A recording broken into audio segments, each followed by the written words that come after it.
So guys మనలో చాలా వరకు జర్నీ అనేది స్టార్ట్ చేస్తారు.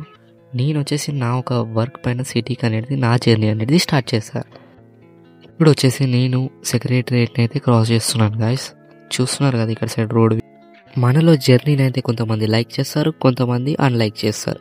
కొంతమందికి జర్నీ అంటే ఇష్టం ఉంటుంది, కొంతమందికి ఇష్టం ఉండదు.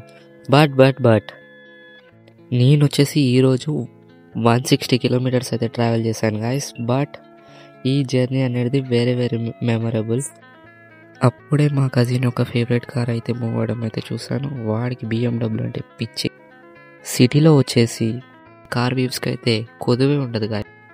ఇందాక ఎక్కడ ఆపాను ఎగ్జాక్ట్ మూమెంట్ కదా. ఎందుకు బ్రో ఎంత ఎగ్జాక్ట్ అవుతున్నావు అని మీరు నన్ను అడగొచ్చు. సిటీనే కదా అని అడగొచ్చు. మన ఒక వర్క్ అయితే కంప్లీట్ అవుతుందా లేదా ఒక టెన్షన్తో మనం అయితే ట్రావెల్ చేస్తూ ఉంటాం. ఇక్కడనే కాదు ఎక్కడైనా ఒక టెన్షన్తో చేస్తాం. ఆ మూమెంట్ అనేది క్యాప్చర్ చేస్తే ఇట్స్ వెరీ క్రేజీ. సో అలా అన్నమాట. నేనైతే బ్యాక్ టు హోమ్ అయితే అవుతున్నాను. నా మినీ వ్లాగ్ ఎలా అనిపించిందో కింద కామెంట్ చేసి చెప్పండి గైస్. బాయ్.